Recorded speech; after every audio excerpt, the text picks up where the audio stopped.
Hello, welcome to Coaching Think Talk. I am Coach Marife Garfin from Life Coach Philippines, and this is Coaching for Overcoming. This coaching conversation is for individuals, especially parents, who are facing a lot of challenges and struggles in life, yet they want to come out as the best version of themselves. My mission is actually to really help out every parent to win the fight for a mental wellness in their own home. So magandang hapon po sa inyong lahat. Thank you for joining me live today. And please leave your digital footprints by letting us know where you're coming from today. Please do tag a friend or circulate this video to help us reach more individuals who might be in need of what I'm going to be sharing this afternoon. Okay, so you may also give some shout outs doon po sa mga kaibigan ninyo po or people you want to greet and reach out with some inspiring messages. We all need that in this time of pandemic. We all need a message of encouragement, of inspiration. So if you are watching this on a replay, comment hashtag replay. And I am streaming via FB page of Life Coach Philippines and YouTube channel Coach AI Connect. So if you are new to our in our platform, please like, follow, and subscribe. So magandang hapon po sa inyong lahat, no? And I'm pretty sure it's 2 p.m. So medyo antok-antok tayo kasi nga it's just no we just finished lunch, but I'm happy no that you are deciding to come in, and as I'm saying, invite some friends. Get your coffee, get your tea, get your insulin wine, whatever is drink on hand, no? Kunin niyo 'yan para makafocus po kayo. So greetings to some of the MBAs and tribe learners who are just hopping in with me. I have here Coach Pichi Ayento. Hello, Coach Pichi. We will have a beautiful conversation this afternoon as we're going to be talking about emotional overload. Ito po talaga no, ngayong panahon na ito, we're needing a lot of inputs on how do we handle really our emotion kasi nga kaliwat kanan yung mga challenges that we have right now, no? So good afternoon, everyone. So if you're not familiar with me, let me just give you a brief introduction of myself in case no this video has been shared at hindi niyo po ako kilala. I am Coach Marife Garfin from Life Coach Philippines. I'm a certified co-actively co-create life coach. I'm also a certified mental health coach. I am a master builder to master coaches, master builder apprenticeship program, and we build a tribe as we help your unstoppable dream come true. I am also a scholar to master coaches, 6 steps to a six-figure public speaking career training. And I am the founder and the creator of my Nth Attempt to Parenthood. This is a coaching community that seeks to empower every parent to take a stand in mental health for themselves and their children. So if you're needing support, if you want really to have some inputs regarding parenting and how you can create a safe space, hop in my coaching community, my Nth Attempt to Parenthood. Connect with me. If you don't have the link, I'll give it to you po. And I am also the owner and the operator of the Healthy Hub under Health and Wellness Coaching Center here in Tacloban City. Ito po yung, it is a shop. No, it's not a coffee shop, but rather it is a hub where meaningful conversation happens. So I give free discovery call here. We only serve healthy, no healthy drinks and healthy snacks in this hub because it is my desire, it's my advocacy also that mental health will be protected, and including with it is the type of food that you're eating. So may support po sa mental health yung mga pagkain na tinitake natin. So that's what you will get here in the Healthy Hub. So I give free discovery call here. So if you want to experience what is a life coaching session, what do you mean by one-on-one? Well, hop in, message me, connect with me so that you can experience. I can book you. I can reserve a slot for you for a free discovery call. So it's exciting nowadays. No, it's really fun to be doing a lot of things that are new things. So if you are curious, if you want to understand, ano nga ba yung life coaching session, PM me and let's have that conversation. So this afternoon, we're going to be talking about overcoming. So every Wednesday at 2 p.m., ito po yung topic natin sa Coaching Think Talk, overcoming. Okay? So overcoming is being able to deal with. Kaya nga po sa slides, makikita ninyo, lumukso. Okay? So the gap in between, yun po yung i-overcome mo. So there are many gaps in our life. There are so many challenges and struggles now that is happening. And there are many things that poses for us to really need us to overcome. And I believe, no, I always believe that every human being is designed for overcoming. But a lot of times, hindi nila nakukuha yun kasi nga, there's a lot of influences na hindi maganda. And of course, there are also influences from the environment, from society. And so it's high time for every individual to truly discover, no, who they are and what they can do for themselves. Sabi nga, we are the captain of our own ship, and we are actually in control of our reaction and how we see things in life. And well, there are influences, but we still have the control to allow those influences to rule our lives. So, nandito po tayo ngayon para makinig, no, about the overcoming. At ngayon, yung special focus natin is emotional overload. Okay, shall we begin? Okay, so alam kong ready na. So let me acknowledge, nandito si Coach Sean De Hoya. Thank you so much, Coach Sean, for joining me. Okay, one of our active community managers sa Life Coach Philippines.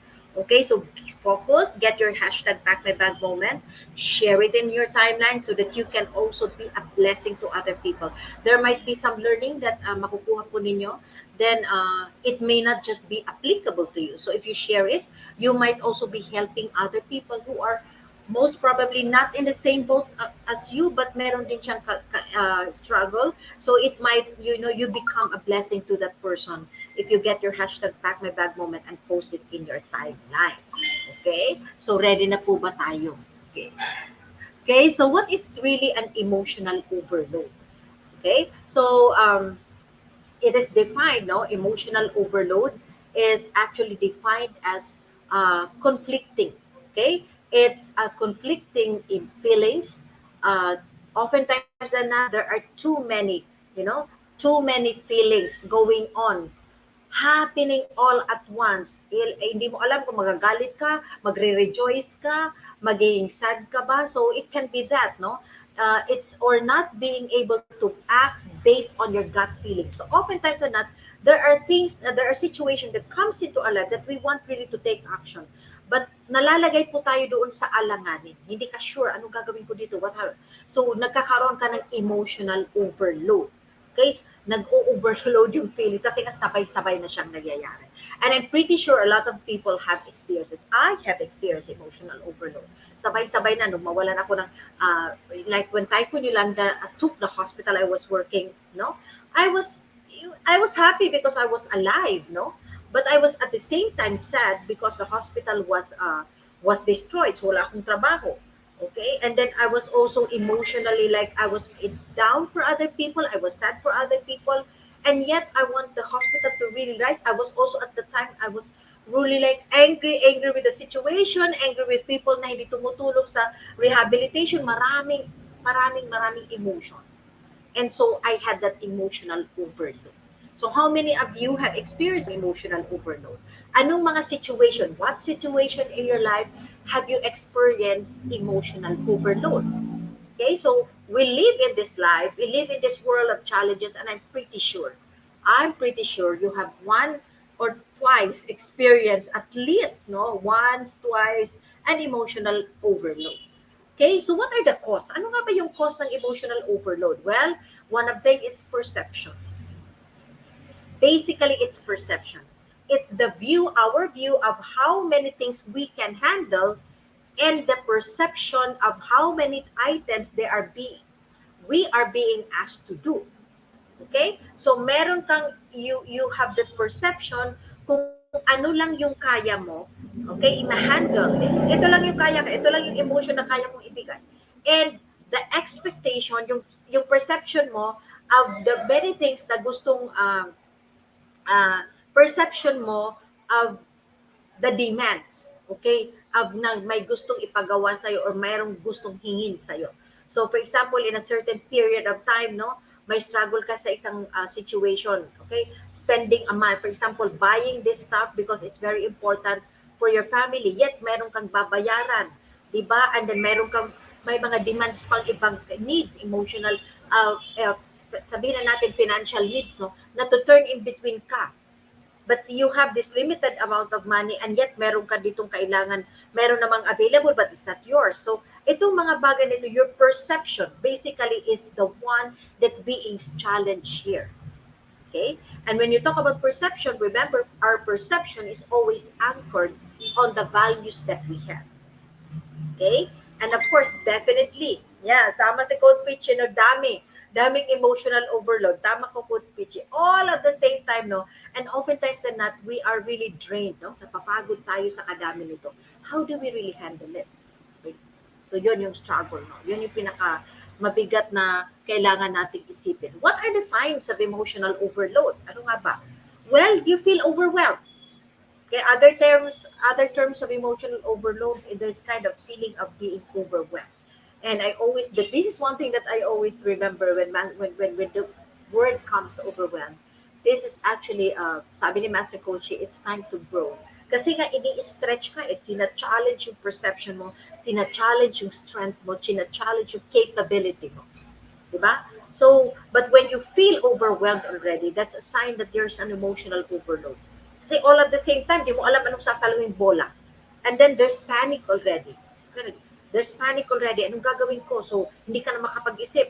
Okay? Hindi ka na makapag-isip kasi takot ka, gusto mong gawin to, you wanna help, all at the same time. Next, there's a feeling of being scared. So definitely, when you're overload, you can't think. Okay, di mo maisip kung hindi ka nakaka-focus niyan eh. Kasi nga, ang dami nga ng, like, may bola dito, may bola. I mean, the bola means challenges, no? May challenge dito, challenge. May sa likod, may sa harap, may sa gilid, di ba? And hindi mo na, like, nagpapanik kasi, hindi mo na malaman ano yung uunahin mo. You don't know, okay? Hindi mo alam. May mga times, di ba, na sabi nga, there is a saying, no, that when it rains, it really pours. Like, sabay-sabay. So it's really something that each and every person have to really like look into, no, when you're feeling overwhelmed, when you're in a panicky mood, when you're feeling scared. Okay, maybe you are now in the verge of having an emotional overload. Okay, so try to reflect. Ano yung mga bagay na yun? No? Ano yung mga bagay na yun na overwhelmed ka, na overload ka? Okay, so when you're in that space, no, a lot of times when people are, like for me, when I am really have emotional overload, I get already angry, I get frustrated, I feel like a failure. Yung bumababa yung self-esteem mo. And, you know, and what is destructive is when you become agitated, too agitated, and it comes out as a form of anger. It comes out as a form of really like, uh, shouting because nga na-overwhelmed ka na. So, let us learn how we can really overcome emotional overload. Okay? So, here are some tips that I'm going to be sharing with you of how to handle an emotional overloads. What are these? First and foremost is learn to recognize it. Learn to recognize it. So, dapat alam mo yung triggers mo, alam mo na pag dumadami na ito nangyayari sa akin. So, how I'm going to, because when you are recognizing it, that means you are acknowledging it, then the brain can now go to the next step of preparing for it. Okay? So, very important to learn to recognize it. And yung pangalawa is breathe. When you're overload, naku, hindi mo ka na makapag-isip, it's not a must. It's not a must to come up immediately with a decision. Because oftentimes than not, when we have emotional overload and we make a decision, that's the time also that we make mistakes because we are not in the best of ourselves. Okay, very emotional tayo dyan. So when we give immediately a decision, hindi tayo objective. We're overruled by emotion. So definitely, hindi mo nakikita lahat yung angle. So you come up with a poor decision, which you may regret later. So breathe, Hinga muna. If you need some space, give yourself space. Okay? At the end of the day, when you make a decision and if the decision is for your life, ikaw din po yung magsasuffer yun. So if you put yourself in a hurry to make a decision, at the end of the day, you suffer yourself. So put a distance, breathe muna. Breathe, park muna. Okay? Kasi marami nga, hindi mo ma-discern kasi marami, di ba many things have been thrown to you. Challenges have been thrown to you. So you become emotional, you become irrational. So breathe muna. Park muna, inhale. Okay? Declog the brain. Kasi when you rest, when you breathe, you are like, ini-stop mo yung pattern of negative thinking, of being overwhelmed, no? And so, nare-refresh yung brain and you get to receive better insights. Better insights. So, breathe. The third is manage your emotion. So, anong gagawin? So, after you breathe, definitely, o-open yung sarili mo, o-open yung mind mo. So, you're able to now look into, eto yung pakiramdam ko, nagagalit na ako, so anong gagawin ko? Okay, I'm a little bit frustrated with this one, I'm discouraged with this one, ano yung gagawin ko? So, I'm getting angry, how do I manage my emotion? Okay, paano ko gagawin ito? Para hindi to sumabog na parang bulkan. And at the end of the day, dahil ikaw yung nagalit, ikaw yung sumabog, ikaw din po ang nag-struggle. At the repercussion is sa'yo talaga babagsak yun. Okay? You can have so much stress that will lead you to a lot of diseases. So, breathe in, breathe out, and then sit for a while and then look into your different emotion. If you're angry, paano mo ipapalipas muna yung anger? If you're sad, if you're needing to cry, cry it out, okay? Before, putting yourself out there. Because we need to deload ourselves. So manage emotion. Then fourth, be simple and be clear. When there is so much complication in life, oftentimes than not, we think of so many complications as well. So be simple by being at the present, thinking only of what, ano yung nandyan, ano ko yung kaya ko ngayong isolve, and be very clear. When you talk about be very clear, you can be very clear of really looking deeper inside of you, ano yung emotion mo ngayon, ano yung value na nakikiskis dyan, okay? Ano yung value na tinatamaan, bakit naging na-overwhelmed ka, why are you emotionally overload, ano yung natatamaan dito? What value is it that you are going to preserve? What matters to you? Okay? Ano yung nangyayari sa mental health mo? Ano yung uunahin mo? So what is causing for you to really be challenged in your thoughts and in your mind, that kasi nga importante na we keep our mental health, di ba? Kasi nga hindi tayo makapag-isip, hindi tayo makafocus. Definitely you cannot reach whatever goal that you have in life if you can't focus. So what is it that needed my attention at this point? What is the simple solution that I can give at this point, which I can come up? And what is the value, or what is the goal that I really want to attain, so that you can come up with certain this. Ano nga ba yung napipicture mo? So be very clear on that. Be very clear on that. Kasi now, you can never be simple if you are not clear with the things that you want. Okay? Because clarity allows you to bring you to a certain step na kaya mo naman palang gawin. Minsan kasi pag very complicated yung ating mind, we complicate, we add, oh, now what's the sample when I say be simple and be clear? Kung ano yung kayang i-solve, kung ano yung pwedeng solution ngayon, gawin mo na yun. Because a lot of times, when there's a problem, we magnify it. We magnify it by already going ahead and being in the future. So be at the moment so that you can be simple and you can be very clear. And then definitely, especially if it's work, if it's something that kailangan mong gawin no physical, sa trabaho most especially, or mga gawaing bahay, use to-do list. It takes off the stress. Kasi nakikita mo, okay, anong gagawin ko ngayon para hindi magsabay-sabay. I have this, no? I have that to-do list. I have this to-do list because I'm the type of person na madali po ako mag-emotional overload. Parang, wow, lahat pumapasok. At ako, gagawin ko pa to, yung TikTok ko, gagawin ko pa yung, bro, at least may speaking engagement ako, may ganito, I have a session. At pag ito lahat ay pumasok sa brain mo, you will really have emotional overload. Because you will always feel inadequate. You feel inadequate, you will cram, you will panic, and all the negative thoughts will come in. But when you have a to-do list, nakikita mo itong gagawin ko for the day. So nakafocus yung mind mo doon, hindi ka na-overwhelmed. Bukas, ito naman yung gagawin ko. So my husband is one person who's very good in to-do list. Like a night before, susulatin na niya yan. Ako naman, ang ginawa ko para hindi ako ma-overwhelm, bumili po kami ng whiteboard na malaki, sinusulat ko lahat yung mga pwedeng gawin. Kasi when the brain is deloaded, okay, it's able to handle everything that is, yung mga bagong pumapasok, na-really-align niya kasi sinulat mo na yung mga old, hindi na nag-stuck doon sa brain. So use the to-do list para makita mo apps you can. And then when you're doing the to-do list, di ba, pagtapos na, you cross it out, there's a sense of accomplishment. There's a sense of feeling of achievement. And you are brought to a level of, you will receive that sense of well-being. Okay, so time and time again, we will have so many emotions coming in.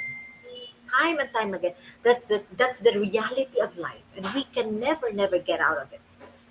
Okay? Hindi po talaga siya mawawala. And so we need to be able to learn to manage ourselves. Okay? Manage yourselves, manage our reaction, manage emotional overload. Because it is only when we're able to manage emotional overload, we become more productive and we become more resilient and we become better people. Di ba? Kasi pag hindi mo na ma-manage, you're having that emotional overload and you are reacting to it instead of responding to it, well, you become, lalayo lahat ng tao kasi nga nagagalit ka na, overwhelmed ka na, yun na lang kinikwento. Okay? So, that's a tip. Learn to recognize it, breathe, breathe. Manage your emotion, be simple, be clear, and use your to-do list, especially if what overwhelms you are really tasks, no? Tasks in the work, tasks sa bahay. And even then, no, kahit may mga tao kang marami kang gustong kausapin, no, kailangan mo din yung to-do list para alam mo kung sino unahin mo, sino kakausapin mo. Okay? So, it will help you really manage your emotional overload. Okay? So, never forget. Okay? Never forget. No matter how bleak, no matter how dark the time is, never forget. This is a promise, okay, of God in Romans 8:28. All things work together for good to them that love God. So if you love God, okay, He will always be there for you. So all things work together for good for them that love God, to them who are called according to His purpose. I am one person who believes that life is seasons. Life is a series of connected seasons. So each of the season you're coming in from is a preparation, preparing you for what is ahead in the next season. And so kahit na ano ka bleak, kahit ano ka dilim yung pinagdadaanan mo ngayon, those experiences is preparing you for something bigger and better in the future. And so, you know, we need to really like, sabi nga, perception. Emotional overload is perception. But there are so many things coming up, so beautiful, na para hindi tayo matay up sa emotional overload. Okay? So, trust. Because all of those experiences are preparing you for something beautiful. Tell yourself that no matter how bleak, no matter how dark, you will see a more empowered you, ready to tackle with what the future is bringing in for you. You're going to be the future self for the future. And so you are strengthened because of what you're undergoing right now. And because of those, you know, experiences, you are much more able to handle. Yes, masakit. Yes, nakakainis. That's why we need to breathe. Breathe. And And never forget to trust God. Trust God because that is just simply a process of preparing you to the best you. Okay? So thank you so much for joining me. And if you want to have still know a bigger conversation on that, and if you want to really like really like experience no experience you want to dig deeper, you want to still have that conversation deeper, no, just connect with me, let's have a conversation, and let's see how we can progress and how we can journey to really like empower you to handle emotional overload. If you don't know how to manage your emotion, if you don't know how to do your to-do list, if nahirapan kang mag-breathe, okay, connect with me. Let's have that journey together. Let's see what we can come up. Connect with me, email me, or message me. Okay? Now, let me invite each and every one of you. I am going to have a rerun this coming November 13. Okay, November 13 at 2 p.m. 13 ba? Anong sorry. Saturday po pala yung dapat nilagay ko dyan. I'm very, very sorry. It's a Saturday po, November 13. I'm going to have a rerun of the 3 ways to banish discouragement. This is free. Okay, this is free po. Hindi ko lang nailagay po muna dyan. I have a new updated. So ilalagay, this is updated. Hindi ko lalagay dyan yung 100% free. Okay? And it's November 13. It's a Saturday at 2 p.m. I'm going to be doing the 3 ways to banish discouragement. And this is the 3 secret things I've been doing. Okay, so that I'm able to come. I've transitioned. By background, I'm a registered nurse. I lost my job. I lost my position. Two of my kids were clinically diagnosed with depression. I'm able to stand up. I'm able to, life coaching helped me. And at the same time, I have discovered my 3 ways to banish discouragement. So hop in with me, join me. This is 100% free on November 13. That's Saturday at 2 p.m. PM me. I'll be posting this and including the registration link. Okay, so I hope I can see each and every one of you.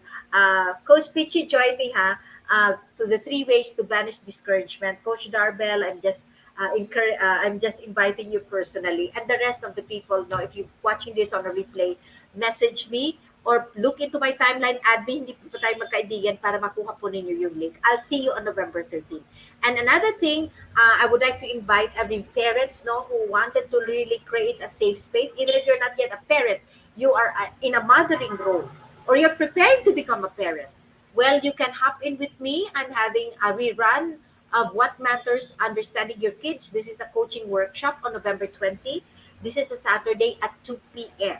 Okay, so we're going to be talking here about your uniqueness, that your child's uniqueness, and also generation. What are the different generations so that you'll be able to really handle how you react and respond to the different generation. If you're many, especially in your own home, even if you're a generation, if you're a millennial now, you have Gen Z for a child, or soon, hindi ko alam ano na yung next letter for the next generation for 2025 or onward.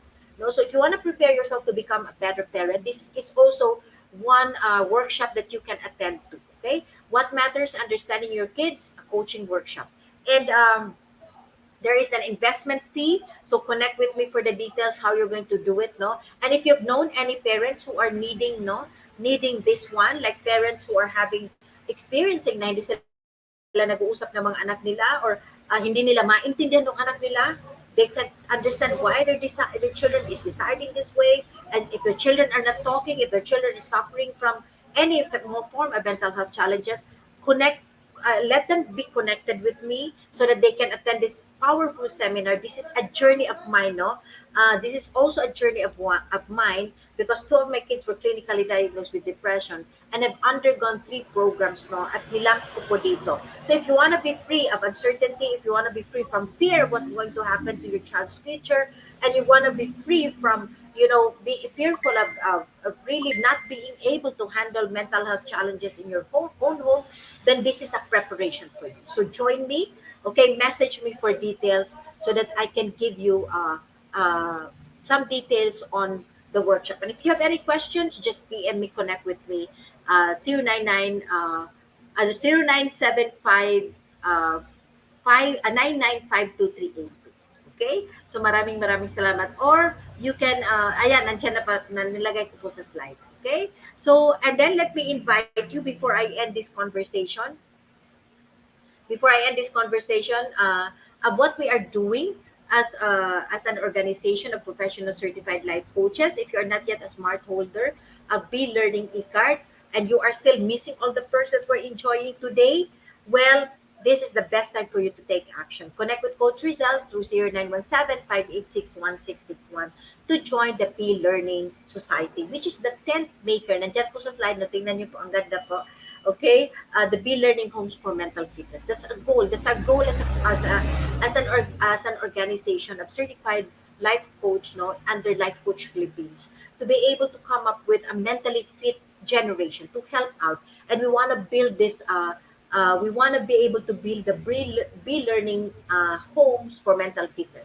So if you become a member and you get this card, you have a 5% discount for food and beverage as you order in Decaf Coffee Republic. And you get to sit in a master class by Master Coach A happening every fourth Saturday of the month. And we are studying the different mental models. Okay. And benefit from a 90-minute free coaching session with senior coaches of Life Coach Philippines. So this save the date on November 27. Connect with Coach Rizal 0917-586-1661 if you want to be facilitated to register, or you can connect with me if you're comfortable with me. I can facilitate you, especially if you're from Tacloban, Leyte, or Region 8. Okay, so this coming November 27, we're going to be studying Jeff Bezos' mental model. And if you know, uh, Jeff Bezos is the owner and the creator and the founder of the Amazon. So, exciting po kasi yung pag-aaral ng different mental models because we actually have our own mind, we have on our framework, we have our own mind, a worldview of how things are, and because we grew up being how do you call it, we grew up with our own mental models because we are influenced by society, we're influenced by our caretakers, no. But now that you're an adult, you have now the capability, you have now the consciousness to choose different mental models which will allow you to come up with a better output, which will level up your life to the way you want it leveled up. So if you want success, learn the different mental models so that you can apply different mental models in a different situation that you are in. Okay, so for more information, connect with Coach Rizal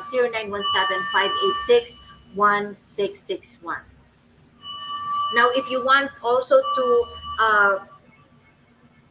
to embark in becoming a certified life coach, Master Coach now offer co-actively co-create life coach certification program. Okay, and this is a CPD accredited course with 40 credit units. Okay, so pag kayo po ay may parada dito ngayon, medyo naririnig po ata rin yun, no? Meron ata malaking tao in the fire, no? Na ewan ko kung ano nangyayari, but there's really like a long parade now, a motorcade now. So narinig yung music, no? So I think it's something. It's baka someone in society.